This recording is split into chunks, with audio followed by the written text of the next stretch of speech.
Hello and welcome to Inspired to Taste. I'm Liz Joy, and today I'm turning an infamous art moment into dessert. Think $6 Million Banana, but make it pastry.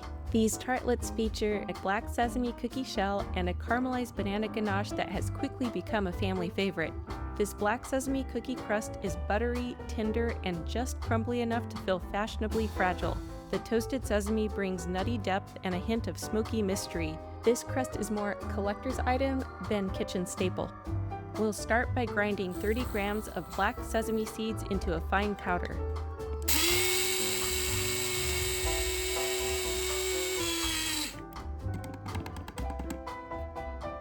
Next, in a medium bowl, add 90 grams of powdered sugar, followed by 120 grams of softened unsalted butter,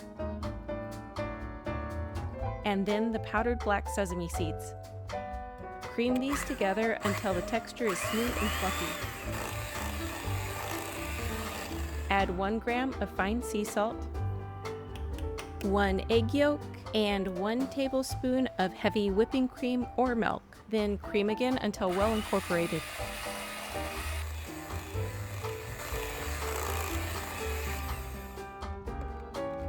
Next up is 180 grams of all-purpose flour, followed by 25 grams of almond flour. Mix until a homogeneous dough forms, but make sure not to overwork it.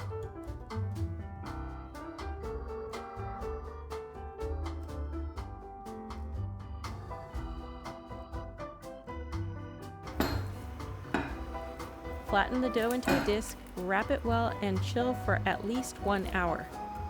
I like to leave it in the fridge overnight if possible.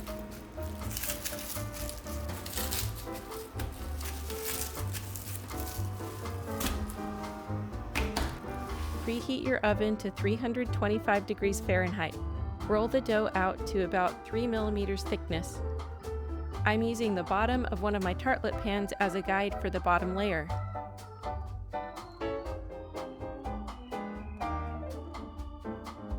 Line the bottoms and sides of the tartlet pans, making sure to press the dough really securely.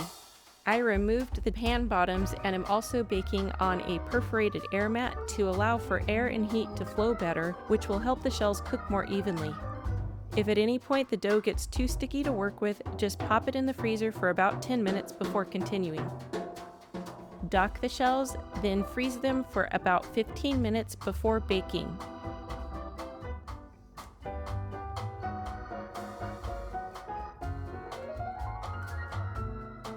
I'm going to bake these guys for about 15 to 18 minutes until the edges are very firm to the touch. Once they've cooled, you can carefully unmold them.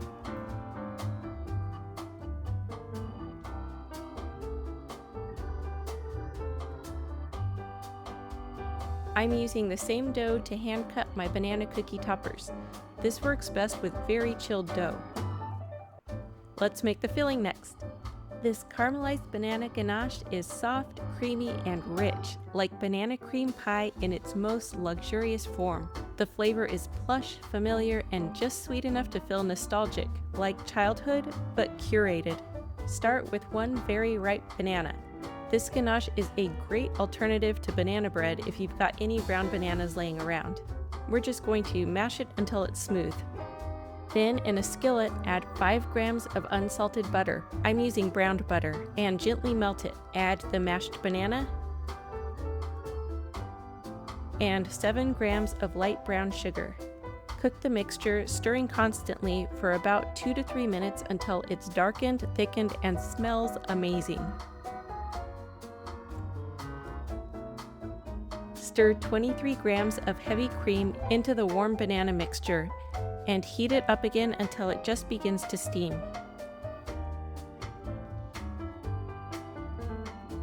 Then pour the steamy banana mixture over 120 grams of couverture white chocolate, either Calais or chopped into small pieces.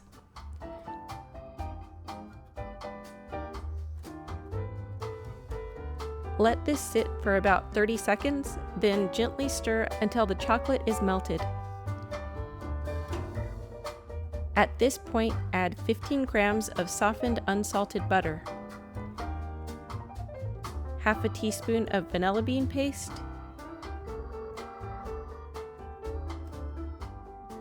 a pinch of fine sea salt, and 2 to 3 drops of good quality banana extract for punchier flavor.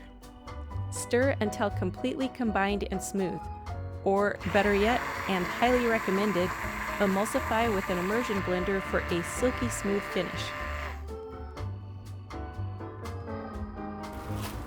Then cover with plastic wrap, touching the surface, and chill until pipeable.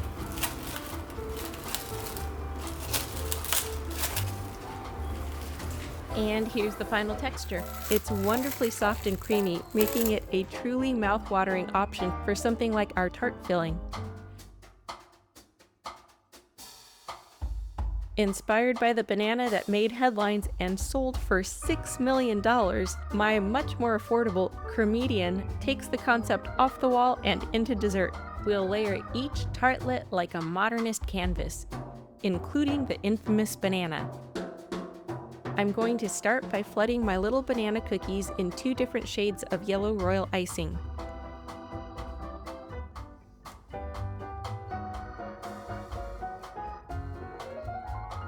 Then using a scribe tool to blend the colors a bit where they meet. While the base color is still wet, I'm going back and adding white highlights and blending those in a bit around the edges. I allowed everything to dry completely and can now use edible markers to add the final details in brown and then black.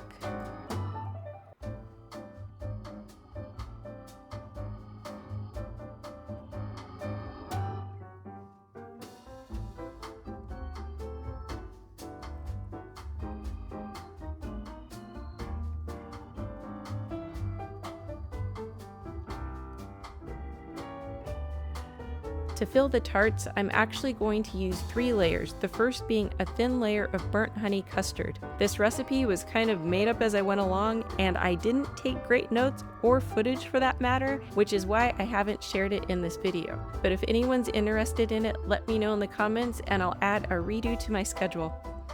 On top of that goes a nice generous layer of the banana ganache. And finally, a thin top layer of cream cheese and mascarpone frosting. You can find the recipe for this one in the description below. It's super straightforward. Next comes one of the banana cookies. And to make this reenactment complete, I'm going to add a textured strip of modeling chocolate as a stand-in for the duct tape.